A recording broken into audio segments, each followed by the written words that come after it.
Subscribe करें और देखें एक दिल दहला देने वाली हॉरर स्टोरी। बिना घबराए बेल आइकॉन प्रेस करना ना भूलें।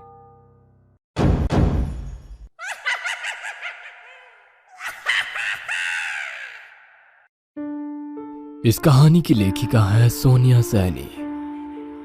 पिछले 3 दिनों से मैं लगातार अद्विक का फोन मिला रहा था, लेकिन हर बार नॉट रीचेबल सुनकर मेरा दिमाग कुछ अनहोनी की आशंका जाहिर कर रहा था।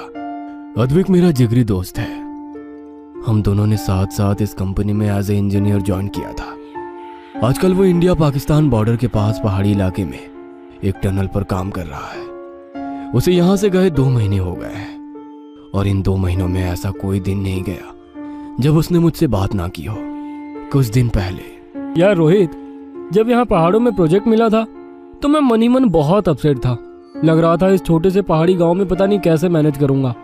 यहाँ आकर पता चला कितना सुकून, कितना ठहराव है यहाँ की जिंदगी में। अब तो मुझे यहाँ की जिंदगी से प्यार हो गया है। भाई, तेरे लक्षण कुछ सही नहीं लग रहे हैं, बता क्या बात है।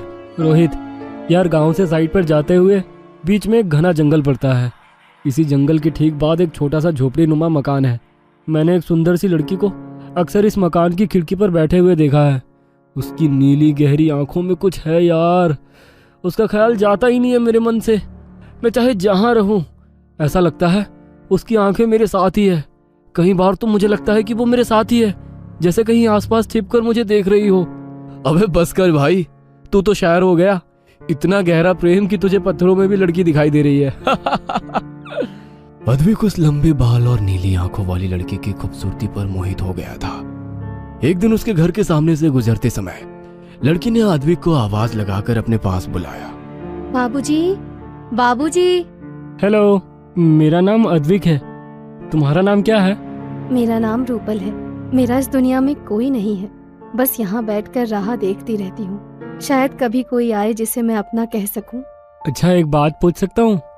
तुम रोज मुझे यहाँ बैठकर देखती हो, क्या तुम मुझे पसंद करती हो? आप तो मुझे एक नजर में ही भाग गए थे, लेकिन मेरे जैसी गांव की अनाथ लड़की को आप क्यों पसंद करोगे? तुम मुझे बहुत पसंद हो। मैं तो कभी सपने में भी नहीं सोच सकता कि तुम्हारी जैसी परी जितनी सुंदर लड़की मुझसे प्यार करेगी। अद्विक और रूपल रोज ढेरों बातें करते और फिर अद्विक रात को मुझे रूपल के बारे में बताता। ऐसे ही दिन बीतते जा रहे थे। अरे भाई, थक गया तेरी रूपल की तारीफ सुनते हुए।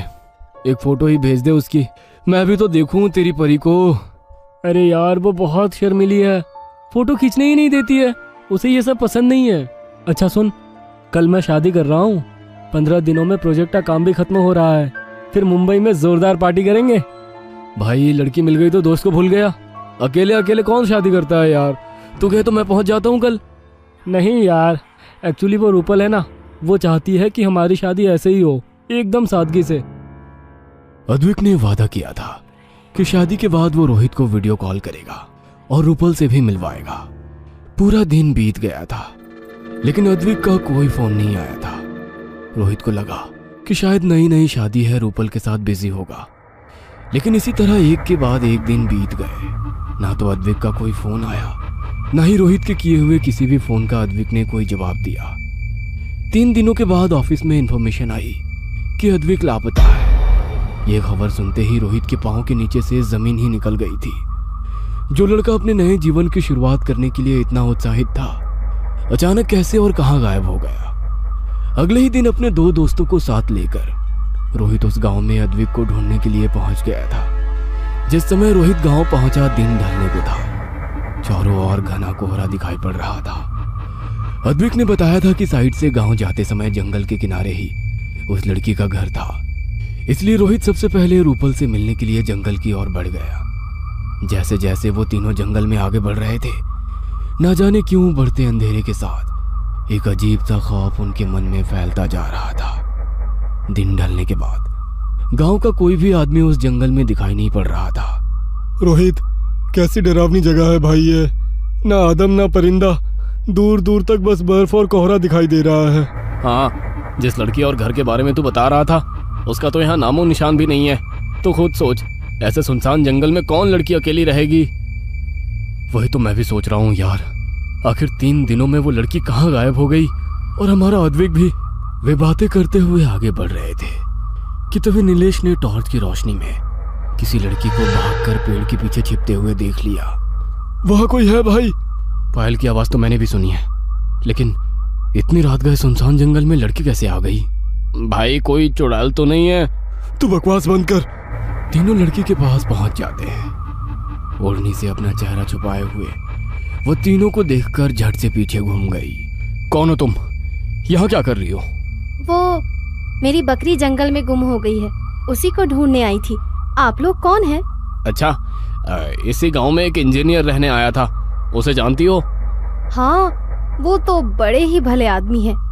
अच्छा, उसकी एक लड़की के साथ दोस्ती थी। तुम जानती हो वो लड़की कौन थी? यहीं जंगल के पास उसका घर है। क्या कहा? जंगल में लड़की का घर?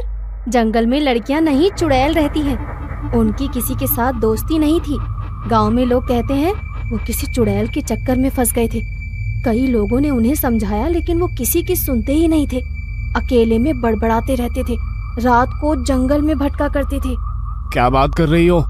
तो क्या रूपल नाम की कोई लड़की है ही नहीं? तो फिर अद्विक कहाँ चला गया? जरूर आपके दोस्त अद्विक को वो पिछली पैरी अपने साथ ले गई है। अब बस एक ही उपाय है, आप लोग मेरे साथ चलिए। हमारे पहाड़ों में ऐसा पहले भी हुआ है। सुंदर नौजवान लड़के इनका सबसे पसंदीदा शिकार होते हैं।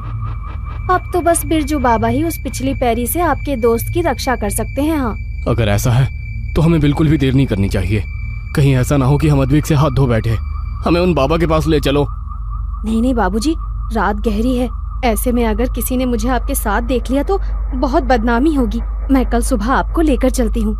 रोहित ने महसूस किया कि बात करते हुए वो लड़की बार बार आंचल से अपना चेहरा ढक रही है और डर कर इधर उधर देख रही है।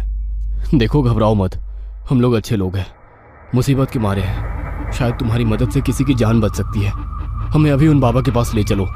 रोहित की बात सुनकर लड़की कुछ पल के लिए रुकी, इधर उधर देखा और फिर इशारे से उन तीनों को घने जंगल की ओर आने को कहने लगी। अपनी पायल और काली चूड़ियों को छम छम करती वो आगे आगे चलने लगी। वे तीनों भी उसके पीछे पीछे चल रहे थे। कुछ दूर जाने के बाद उन्हें सामने एक घर दिखाई दिया। पहले लड़की ने उस घर में प्रवेश किया। उसके बाद एक एक करके रोहित, नीलेश और सुंदर भी अंदर आ गए। अंदर आते ही लड़की के चीखने की आवाज सुनाई दी। मुझे बचाओ बाबूजी, बाबूजी मुझे बचाइए। इससे पहले कि वे तीनों कुछ समझ पाते, तेज आवाज के साथ दरवाजा बंद हो गया। गहरी काली रात में सुनसान जंगल के बीचों बीच बने इस घर में उनकी सांसों के अलावा कोई आवाज सुनाई नहीं दे रही थी। बाहर से भेड़ियों और सियारों के रोने की आवाज सुनकर उनकी आत्मा भय से कांप रही थी। रोहित ने टॉर्च से कमरे में रोशनी की और वे धीरे धीरे उस घर में आगे बढ़ने लगे। ये देखो, ये अद्विक का मोबाइल है ना? इसका मतलब अद्विक यहाँ आया था। लेकिन वो लड़की कहाँ गई? वे तीनों सोच ही रहे थे कि अचानक सुंदर की नजर जमीन पर बेहोश पड़े अद्विक पर पड़ी। ये रहा अद्विक। यहाँ तो हर तरफ खून फैला हुआ है। ओ गॉड, इसे हुआ क्या? अंदर से किसी के गुनगुनाने की आवाज आ रही है। ऐसा लग रहा है कोई मंत्र पढ़ रहा हो। टॉर्च ऑन करके तीनों अंदर के कमरे में पहुंचते हैं। वह फर्श पर खून से पैरों के उल्टे निशान बने हुए थे और सामने एक भयानक शक्ल वाली चुड़ैल बैठी कोई मंत्र पढ़ रही थी। उन तीनों को देख वो उठ खड़ी हुई और जोर जोर से हंसने लगी। पहनावे से पता चल रहा था कि ये वही लड़की है जो उन्हें यहाँ लेकर आई थी। उसके लंबे बाल उसके चेहरे को पूरी तरह से ढके हुए थे। बालों के बीच से उसकी लाल लाल खून की तरह चमकती आंखें दिखाई पड़ रही थी। देखते ही देखते वह चुड़ैल लंबाई में बढ़ने लगी। उसका सर अब मकान की छत को स्पर्श कर रहा था।